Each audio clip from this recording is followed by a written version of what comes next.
Halo, halo, apa kabar? Assalamualaikum warahmatullahi wabarakatuh. Senang sekali saya, Hifz Arif, bisa kembali menjumpai Anda semua. Eh, Tadi pagi saya membuka grup WhatsApp dan di grup WhatsApp dan itu banyak sekali berita-berita tentang wafatnya Pak Kwik Kian Gi. Ini seorang ekonom senior yang wafat dalam usia 90 tahun dan ini banyak sekali beritanya karena bagaimanapun juga Pak Kwik Kian Gi ini menempati posisi khusus lah saya kira dalam kancah ekonomi dan politik Indonesia. Dan jujur saja saya kalau melihat situasi sekarang ini jadi teringat kembali dengan Pak Kwik Kian Gi ketika beberapa tahun yang lalu setelah pasca reformasi itu beliau membuat sebuah tulisan yang kemudian dibukukan, tulisan berseri di Kompas tentang aku bermimpi menjadi konglomerat. Dan sebenarnya situasi Indonesia hari-hari ini itu sudah diprediksi dan dibaca dengan sangat cermat oleh Pak Kwik sejak berapa puluh tahun yang lalu. Saya akan mengajak Anda untuk berbincang dengan Mas Antoni Budiawan. Beliau ini adalah juniornya Pak Kwik Kiangi di Erasmus University di Rotterdam. Dan kemudian ini kalau saya lihat mazhab dan pemikirannya kita bisa sebut Mas Antoni sebagai penerusnya Pak Kwik Kiangi. Mudah-mudahan begitu. Halo Mas Antoni, ikut berduka cita ya Mas Antoni. Iya, kita semua kehilangan. Ya, Ya, ya. Oke, Mas gimana, Antoni. Mas Ya, Ersu? iya. Jadi Anda ini kalau hubungannya seperti apa ya hubungan Anda dengan Pak Kwik Kiangi ini?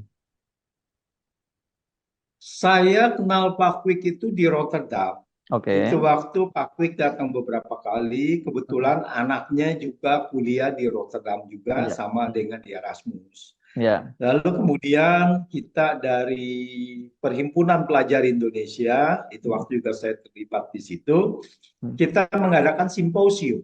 Itu Mhm. tahun 87 kalau nggak salah. Udah lama sekali ya berarti ya interaksinya ya. Mhm. Oh iya, iya. Mhm. Jadi tahun 87 kita mengadakan simposium. Mhm. Itu waktu sebagai key speaker-nya adalah Pak Kwik Mhm. dan itu waktu ada Pak almarhum Sarwono Kusmatmaja.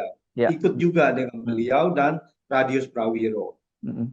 Nah, di situ kita mengadakan simposium cukup besar, mendengarkan mengenai situasi politik lah, Mhm. politik dan ekonomi di Indonesia. Mhm.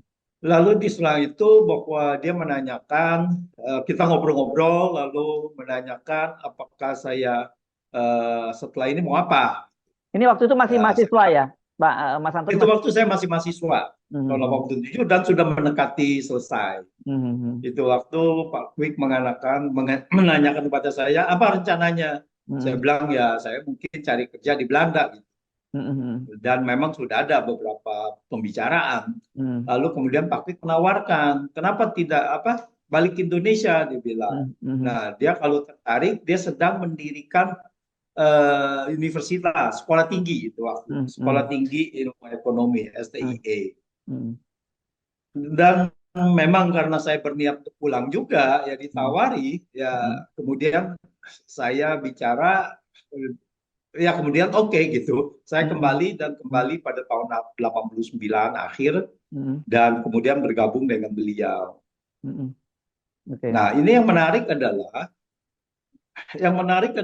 bahwa ya nanti kita kaitkan kenapa beliau mendirikan lagi STIE, Sekolah Tinggi Ilmu Ekonomi yang eh, bachelor, ya itu waktu bachelor, Mhm. sarjana. Mhm. Apa? Bachelor berarti apa? Ya, Sarjana sarjana ini satu udah lah setelah sarjana itu. S1 ya kalau di luar negeri sarjana S1 ya. Ya. Iya, Oke. S1 gitu kan. Mhm. Mhm. Nah, karena apa? Karena sebelumnya beliau terlibat aktif mendirikan Prasetya Mulia itu Mhm. sebagai master MBA. Ya. Nah, ya master degree ya. Tetapi kelihatan ya itu dari tahun 1982 ya, beliau sangat aktif, beliau yang menulis kurikulum, beliau yang ditugaskan oleh para konglomerat Mhm. Ya, yang ya. eh, yang tergabung ya dalam Prasetya Mulia itu. Mhm. Nah, kemudian ada perselisihan. Mhm. Jadi beliau membuat kurikulum, beliau yang memanggil profesor dari Belanda Mhm. untuk mendirikan untuk membentuk kurikulum pertama. Mhm. Tapi dengan perjalanan politik beliau kelihatannya ada ketidaksesuaian dengan arah pemikiran dan sebagainya. Mhm. Beliau sebagai akademisi meskipun politikus, beliau sebenarnya adalah akademisi. Mhm. Mhm.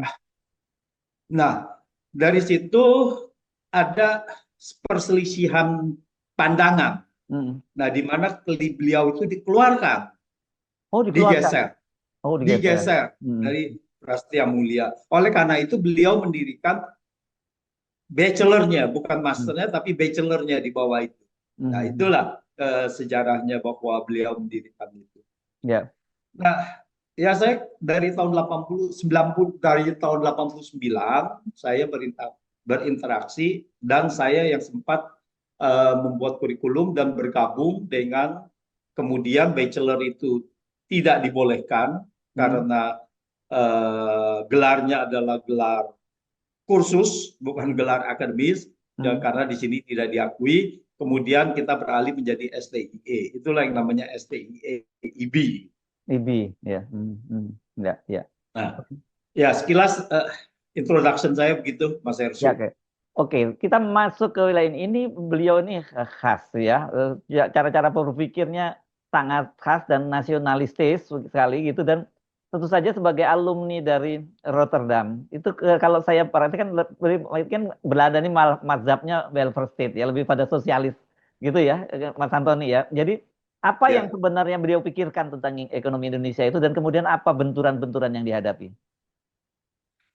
iya, satu adalah bahwa beliau melihat banyak praktek-praktek konglomerasi yang tidak benar, Hmm. yang menghalalkan segala cara, Mhm. yaitu untuk mengejar kekayaan. Mhm. Itulah kemudian beliau menulis "Aku bermimpi menjadi konglomerat". Iya. Mhm. Nah, dia sebetulnya itu mau membuka bahwa Mhm. praktek konglomerat itu apa gitu. Makanya Mhm.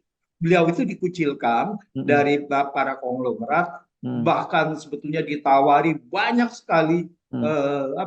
jabatan atau Mhm. apapun lah. Mhm. Tapi beliau memilih untuk bersama rakyat. Mhm. Ya. Nah, artinya memilih untuk memberikan pemikiran-pemikirannya untuk bangsa, untuk Mhm. negara. Ya. Mhm. Itu. Jadi salah satu adalah aku bermimpi menjadi konglomerat, Mhm. kemudian ada lagi aku bermimpi menjadi koruptor, aku Mhm. bermimpi Mhm. menjadi peng-peng. Mhm. Itu adalah bentuk pencurahan Mhm. dari dia punya hati. Ini kok koruptor itu begitu mudah, Mhm. peng-peng itu, istilah Mhm. peng-peng itu juga ada di beliau ya, Mhm. jadi pengusaha dan Mhm. menjadi penguasa. Nah, Mhm. itu semua sudah ditulis dan kalau kita lihat apa yang apa yang Pak Quick katakan, aku bermimpi menjadi konglomerat dan setelah itu peng-peng, itu Mhm. sekarang terbukti. Mhm. Oligarki ini adalah bagian dari itu gitu. Mhm. Bahkan memperburuk dari dampaknya bahkan lebih buruk dari yang hanya konglomerat saja. Mhm. Nah, itulah.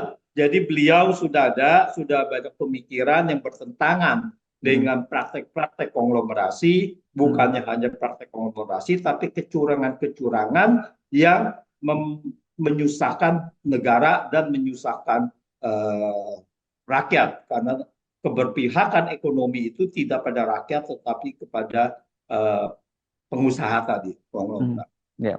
Nah, itulah banyak Ya. sekali curang-curang pikiran Ya. eh, yang untuk itu yang membuat beliau berjalan agak menyimpang dari para kawan-kawannya yang konglomerat tadi.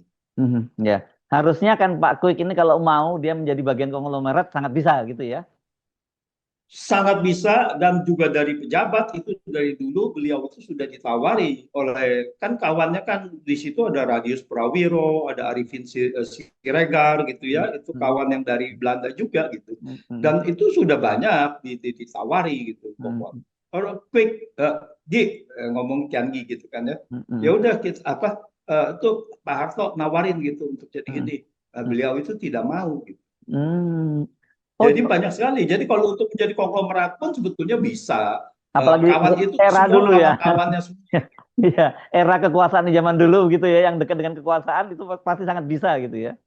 Hmm. pasti sangat bisa gitu. Dan Ya. beliau pun sangat dekat dengan misalnya Antoni Salim. Hmm. Antoni Salim itu sangat menghormati beliau. Hmm. Bahkan beliau itu pernah membantu akuisisi dari satu perusahaan Belanda yang Hmm. untungnya akhirnya adalah miliaran dolar. Hmm. itu yang namanya Hafmaier, dan beliau tidak mengambil untung sama sekali gitu.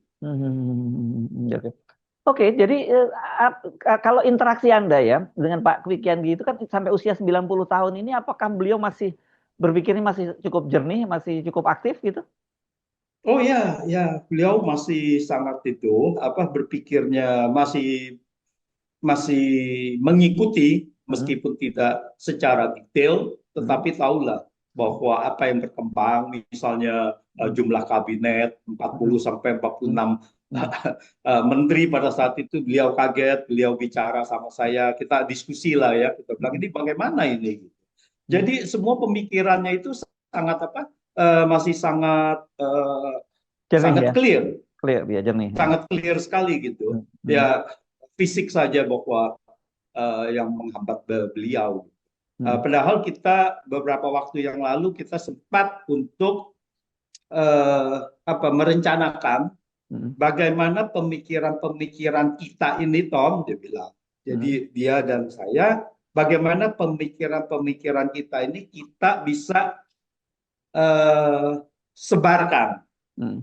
Artinya bukan sebagai, ya mungkin kesulitan dia melihat bahwa medsos ini lebih banyak kalau topiknya akademis tidak diminati gitu. Nah, Hmm. ini bagaimana supaya bisa bahwa ini diminati gitu, Hmm. tapi memberikan konten-konten akademis gitu. Hmm. Nah, beberapa kali kita lagi mau mencoba untuk kita kembali lagi ke kampus untuk kita beberapa sesi kita uji coba gitu, tetapi kelihatannya bahwa eh, hambatan fisik itu yang menjadi hambatan kita untuk merealisasikan itu.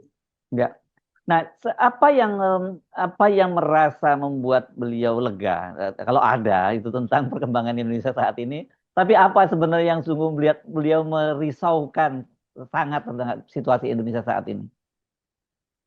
Oh, beliau masih sangat merisaukan kondisi yang saat ini dan beliau melihat memang kondisi saat ini jauh lebih buruk gitu Hmm. daripada yang sebelum-sebelumnya gitu. Jauh lebih buruk ya. Meskipun Hmm. ya jauh-jauh lebih buruk. Meskipun pada saat itu beliau sangat eh, sangat kritis terhadap pemerintahan Orde Baru, Hmm. tetapi bahwa dia lihat pemerintahan Orde Baru itu secara ekonomi Hmm. masih mempunyai etika dan moral, Hmm. kecuali beberapa yang KKN saja gitu, Hmm. Hmm. ya. Jadi keberpihakannya gitu. Tapi kalau sekarang beliau melihat bahwa ini sudah etika moral dan sebagainya semua sudah hancur gitu. Hmm. Nah, Hmm. jadi beliau itu ya sangat risau gitu. Hmm. Sebetulnya ada satu apa eh, beliau sempat diwawancarai oleh Abraham Samad, Hmm. tetapi akhirnya beliau memutuskan jangan disebar gitu. Kenapa itu? Karena beliau tidak mau mendapatkan satu permasalahan politik yang nantinya bisa saja dicari-cari. Ah, Ya, ya kalau kita lihat ada seperti itu, kekhawatiran semacam itu ya masih ya sama beliau ya? ada kekhawatiran. Hmm. Seperti Prof. Sofyan Effendi lah. Kan Oh, kemudian kan terbukti ya. bahwa dia diancam, Ah, kalau tidak mau tentu saja nanti bisa bolak-balik ah, ke polisi kan gitu. ah, ah. Nah, Prof.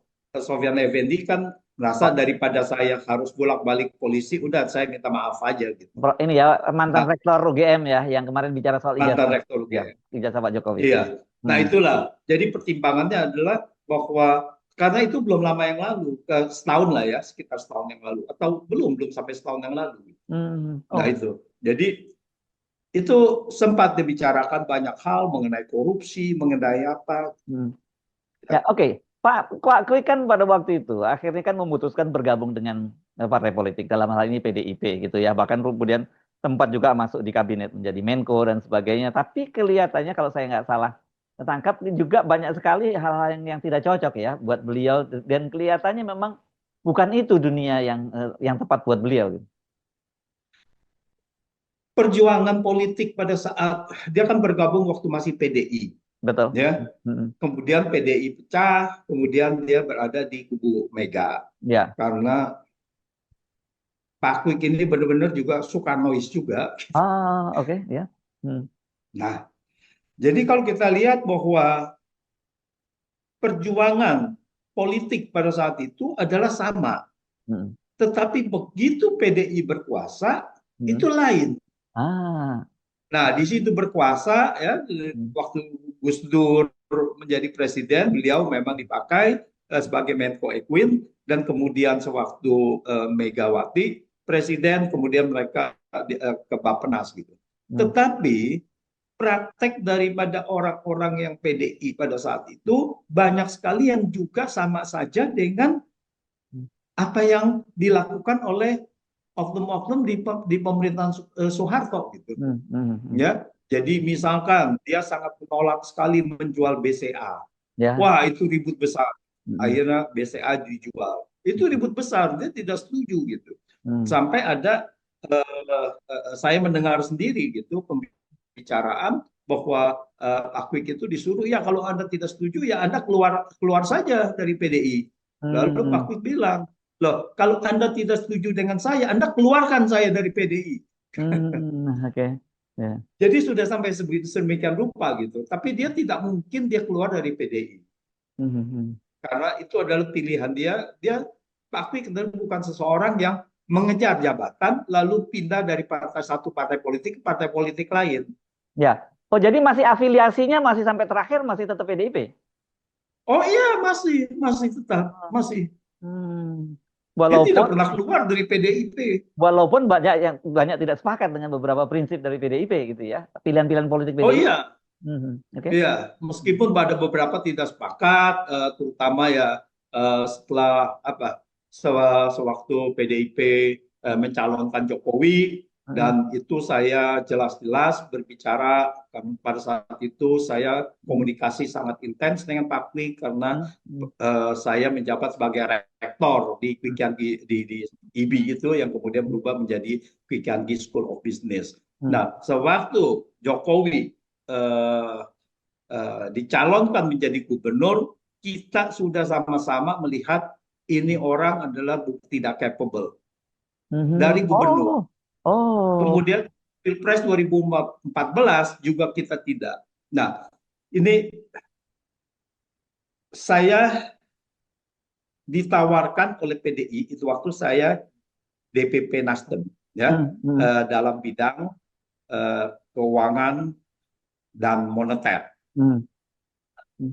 Saya pada saat itu ditawarkan, diminta untuk masuk ke rumah transisi. Kalau kita ingat itu Hmm. waktu ada ya rumah transisi Ya untuk Jokowi ketika jadi menjelang presiden ya. menang, Hmm. ya setelah Hmm. menang Jokowi untuk membentuk kabinet atau apapun itu.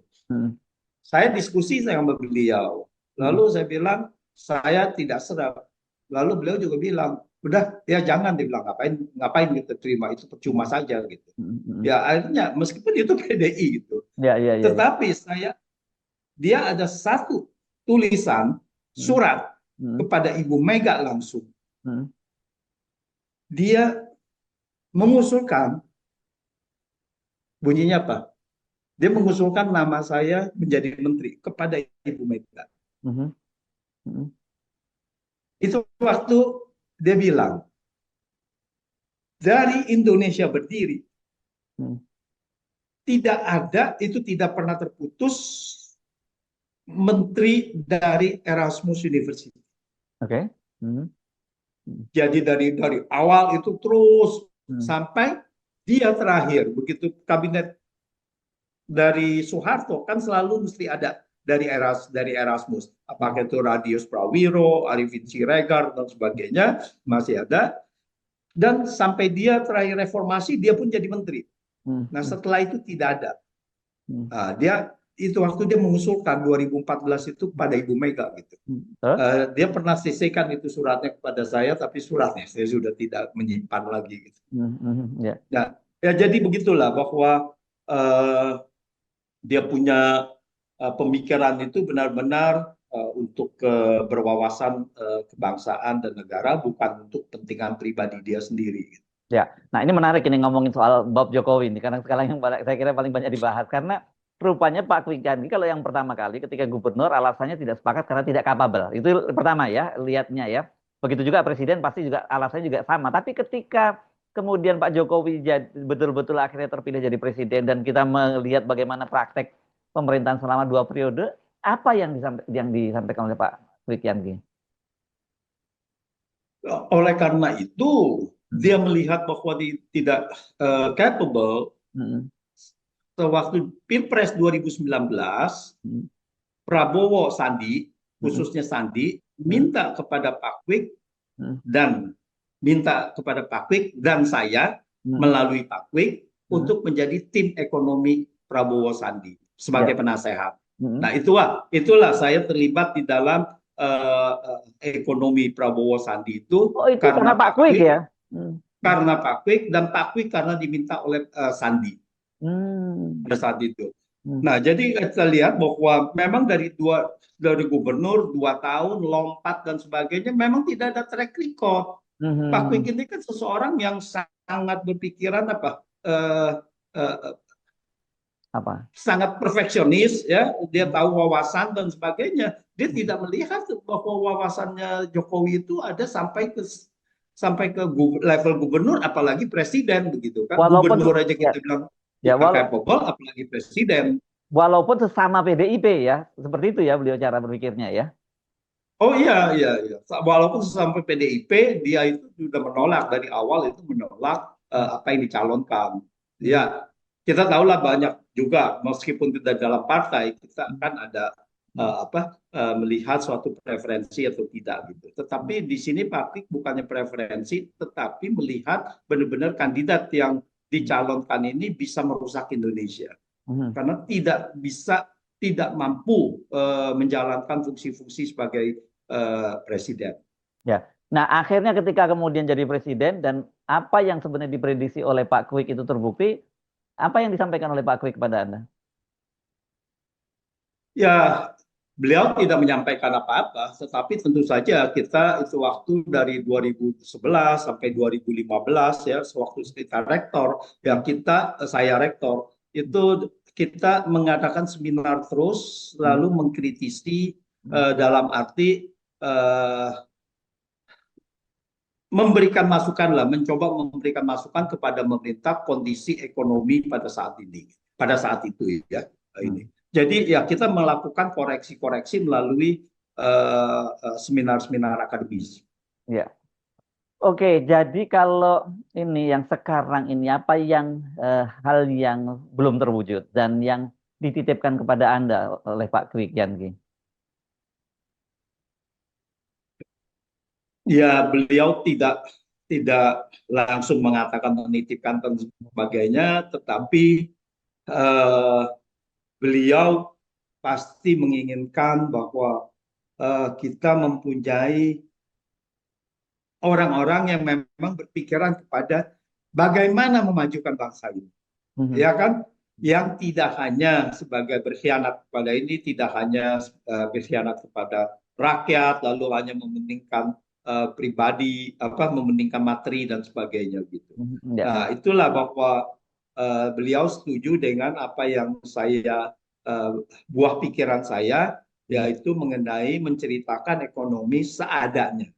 Mhm. Ya. Beliau tahu bahwa saya di Pos Nasdem, beliau tahu bahwa saya juga ada permintaan ini, permintaan itu, Mhm. tetapi saya tetap kepada kondisi apa yang saya lakukan. Kalau itu tidak seret, tidak ini, ya kita tidak melakukan itu, kita tidak menerima itu.